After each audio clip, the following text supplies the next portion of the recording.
Hey guys, welcome back. So at this point in my guitar journey, we have reached 2020. What can we say about 2020? All the fond memories. But what actually happened? We all know what happened was the pandemic, COVID-19, and my workplace handled it pretty well. And they sent everybody on admin home to work from home, and in order to avoid having massive layoffs, they also instigated or started rolling furloughs, which basically means that every 6 weeks we'd be off for 2 weeks and not working at all. So that's what led to me thinking, you know what? I'm going to have a lot of time on my hands. I'm going to be stuck at home. Let's get back into guitar. I stopped for a number of years. I picked up my acoustic just to play here and there, but I wasn't doing anything in large part. And that's when, if you go back to my Squire video, I went to get that out to clean it up and start getting my chops back in shape, and discovered that the neck had been broken. So that necessitated taking it in to get fixed, which in my case was to Guitar Center, and they actually did a good job with the repair, so I'm very thankful. But when you're at Guitar Center, what else do you do but look around and look at guitars? And that's where I found this one. And did I need to buy another guitar? Of course not. Nobody does. But I saw that this one was marked down considerably, and I couldn't really understand why because it looked brand new to me. So I asked the guy, and I'll put up a picture of this too because I don't know if the camera's going to pick it up. Apparently, this had been bought, so it was now technically used, and they also considered it damaged or defective because the guy pointed out a finishing flaw in the jack. Yeah, you can see a little bit of unfinished wood or it finishing compound, something. It didn't look that bad to me, and you can barely see it because you can't see it without actually picking it up and looking down in there. It doesn't affect the function at all. So these were originally asking $399 at the time, and I think that's what they sell for new now. And I believe I paid less than $250 for it. I don't remember for sure. It may have been closer to $200. So why? I don't know, because I've seen further reviews on these, and a lot of them came out with that same finishing issue. So Guitar Center's going to Guitar Center, I guess, but kudos to them for not selling it as new when somebody had it out already. So I'll set this down for a little bit. We'll get back to everything about the guitar itself. I'm going to get into a little bit of the history of the Mitchell brand, and that is what that is the Mitchell MS450. That's their version of a Les Paul style guitar, so an LP style guitar. Mitchell Guitars was launched by Guitar Center in 1986, and it was actually named for Guitar Center's founder, Wayne Mitchell. The brand focuses on creating well-built, affordable acoustic and electric guitars,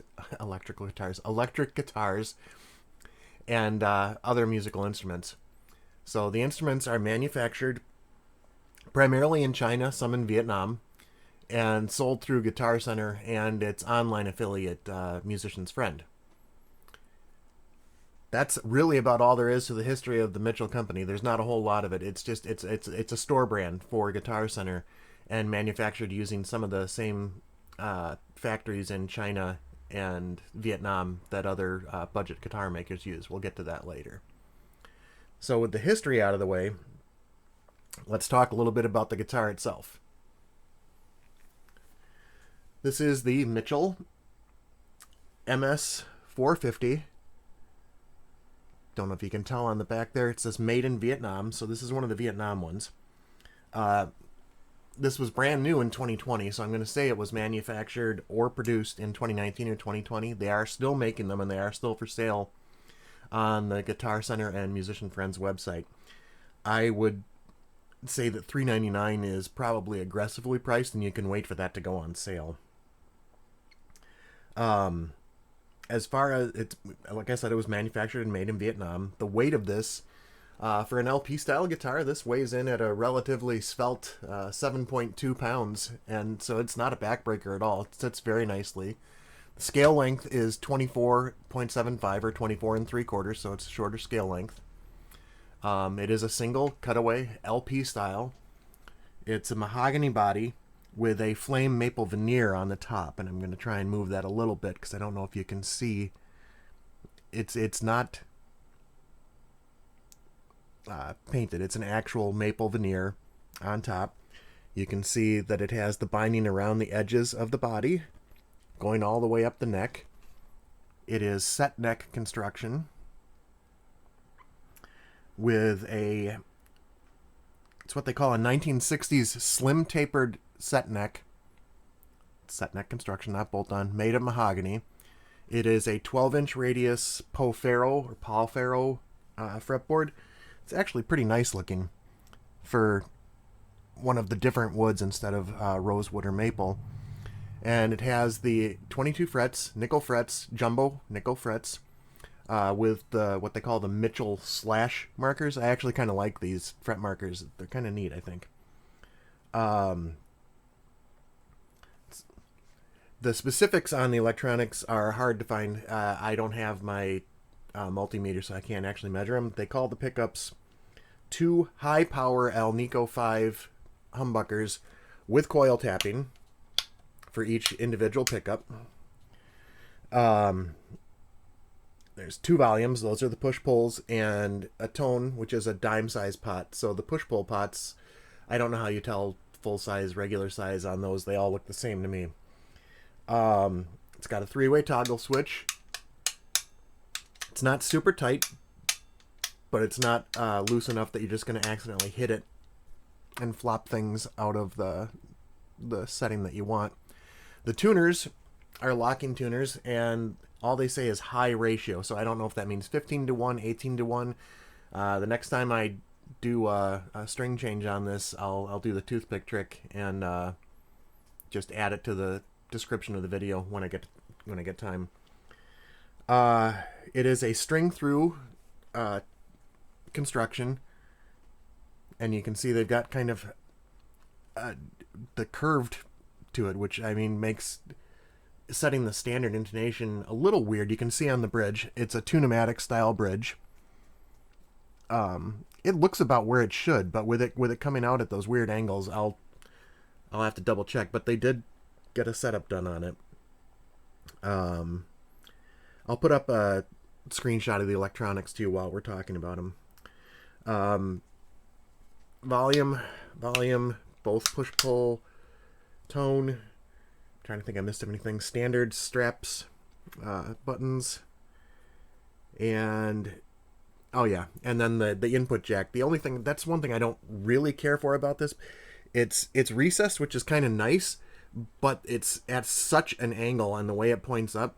If you have anything other than a straight cord like my wireless unit here, it sometimes is a little hard to fit in there exactly. So with that being said, let me get this plugged in, get my headset on, and we'll get some sound samples. What I'm going to do is the bridge and the neck separately, both in humbucking mode and on coil tap, and then I'll do the middle positions so that we can do it with both humbuckers, both single, and then each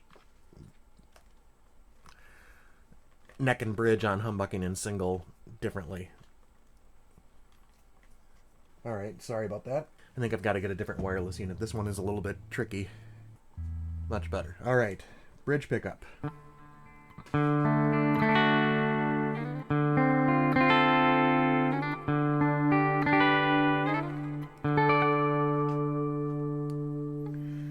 Bridge pickup in single coil mode, or split rather.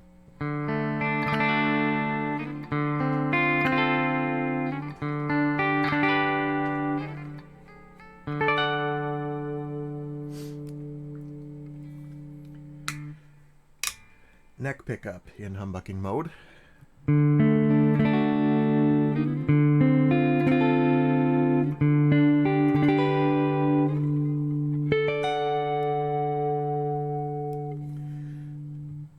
Neck pickup split. You can hear a little hum coming in.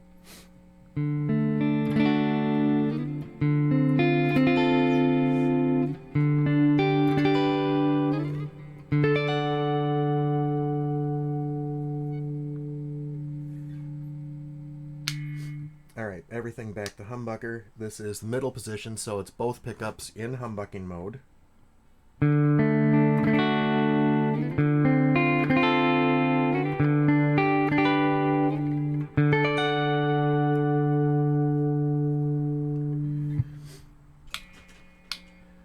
both pickups in split coil mode.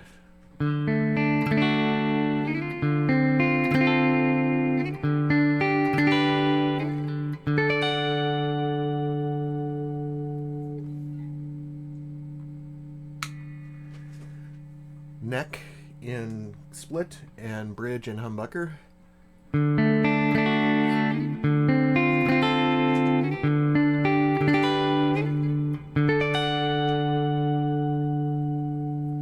And finally vice versa. Neck in humbucking, bridge in split coil.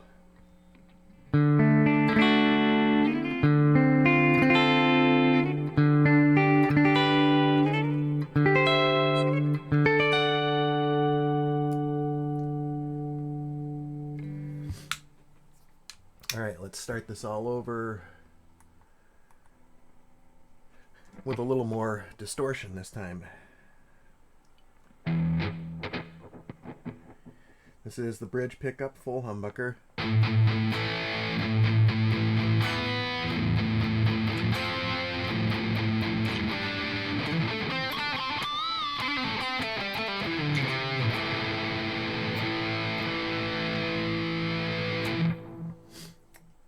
Bridge pickup split. A lot of noise with the distortion. And something went way out of tune. Hang on a second.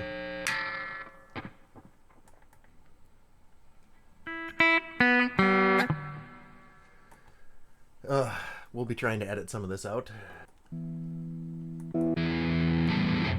Alright, sorry about that. Bridge picker, full humbucker again. We'll just start from here. Bridge pickup, full humbucker.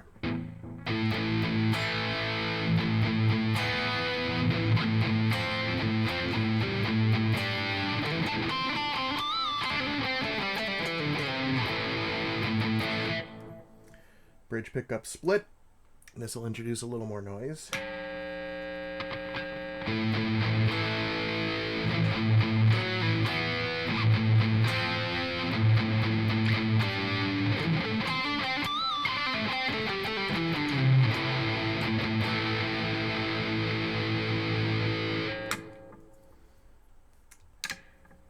Neck pickup and full humbucker.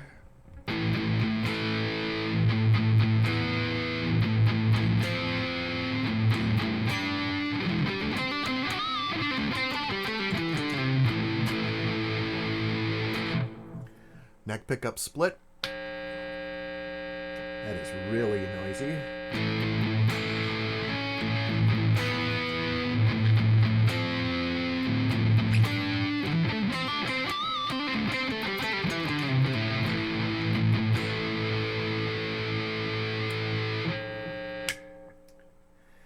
All right, we're going to go to the middle position, both humbuckers.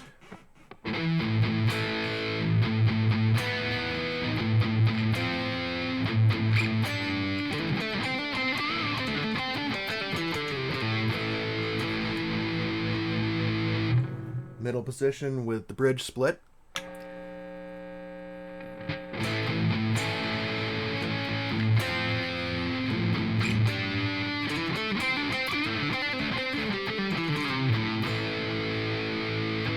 And vice versa, bridge position or middle position with the neck split.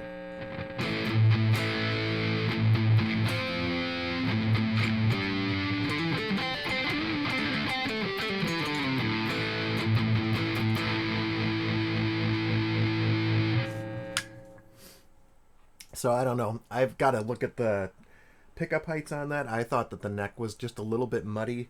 If we're talking my favorite, it's just the bridge position straight out in humbucking mode. But for clean tones, it's got some neat possibilities with the split coil.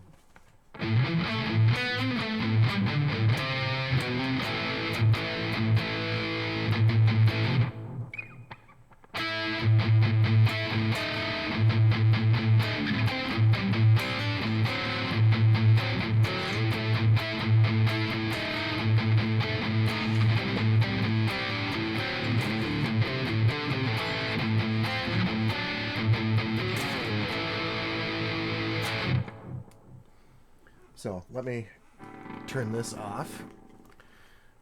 get the headsets off just to have a little bit of a final thought about this guitar. So this one's kind of important to me just because it's kind of what got me back into playing guitar. What led me to find the YouTube community. But it also really kind of let me know how much things had changed since I first started. Number one, in the fact that I had all these resources to find out knowledge about guitars. When I got this, I just played it as is. I strung it up, did things, strung it as normal. I had no idea what locking tuners were until I saw another guitar review, and I'm like, wait a minute, that looks like what I was using. Despite the fact that I had that lightning bolt guitar, the Arbor, that actually does technically have coil splits just because it uses dip switches to light up each pickup. I had no idea what that meant at the time. The setup on it, you could hear it. It did kind of, I think something's up with the nut. It's a Graphtec nut, but I still think something's up with it.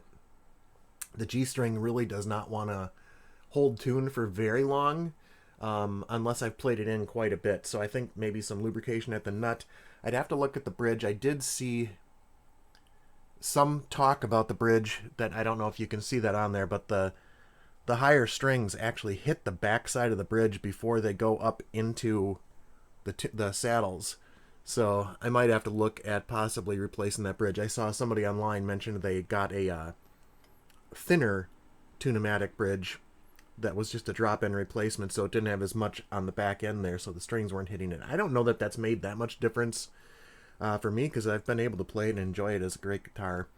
I'm going to give a shout out to the Rev Doctor, because this is, when I was talking about the Vietnam manufacturer, the IYV model, ILP 400, which I'll link to his video in which he discusses the fact that this is kind of a cousin to that model. The headstock's different. The IYV doesn't have locking tuners or the coil split. I actually might have locking tuners, but it does not have the coil split, and the jack is in a different location. But they're made in the same Vietnam factory, so it's basically the same body type, just the neck and headstock are a little different. It's all set neck construction, so it was just interesting to me to find out that different companies, now we know there's a lot of different companies that use Cort, for example, just to manufacture and then rebrand their guitars. So I'll include that in there. But yeah, this is, the setup, like I said, is kind of middling. So at some point I'll be doing a spa day with this, probably try and oil that fretboard up just a little bit to clean it up, see if I can get a little bit of shine back into it. Just some overall fit and finish polish. I'll probably put a different set of strings on here because, well, right now these are D'Addario, but I think I want to try something a little different on this one to see if it helps with the tuning stability. Maybe a different gauge, we'll see. And I also want to check those pickup heights. The neck pickup just looks awful low to me, the way it's sitting. I don't know if that's accounting for some of the muddiness or if that's just a neck pickup characteristic of this particular one. Other than that, it's just been a great guitar. I would not recommend it at $399, but if you can pick it up for $200 or $250, yeah, it's a great guitar. It's a decent LP. You could probably pick up the IYV if you wanted, depending on if they're on sale on Amazon, but at least with these, you can actually walk into a Guitar Center or Musician's Friend if they still have a physical store. I don't think they do. But you can walk into a Guitar Center, pick one of these up, and play it and see if it is for you, versus just buying sight unseen. So with that, I'll set this down. I want to thank everybody for coming along for another ride, talking about one of my guitars again. And until next time, thank you.